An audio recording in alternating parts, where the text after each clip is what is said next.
सुप्रभात.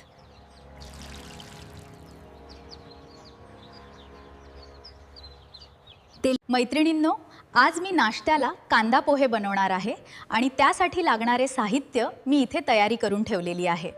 मी आता गॅसवर कढई ठेवून त्यात तेल टाकून छानपैकी शेंगदाणे तळून घेते. शेंगदाणे तळायला नंतर त्या तेलात कापलेली मिरची आणि कांदा छानपैकी सोनेरी होईपर्यंत परतून घेऊया. आता कढई घेऊया. आता कढईतील कांदा आणि मिरची छानपैकी सुंदर सोनेरी येईपर्यंत परतले गेले आहे. त्यामध्ये आपण चिमूटभर हळद टाकूया. आता आपल्या परतलेल्या पोह्यांवरती छान तळलेले शेंगदाणे आणि थोडीशी बारीक कापलेली कोथिंबीर टाकूया आणि पुन्हा एकदा मिक्स करून घ्या. छानपैकी आपले पोहे तयार आहेत. नमस्कार, ही बघा मी आता बनवलेली पोह्याची प्लेट. चला तर मग मी तुम्हाला पोह्यांची रेसिपी आणि त्याच्या फायद्यांबद्दल माहिती सांगते. पोह्यांचे बहुगुणी गुणधर्म तुम्हाला सांगते आहे. पचायला हलके, पटकन ऊर्जा देतात, आयर्नचा चांगला स्रोत, वजन कमी करण्यास मदत, डायजेशन सुधारते, ब्लड शुगर कंट्रोल करते आणि ते ग्लुटेन फ्री असतात.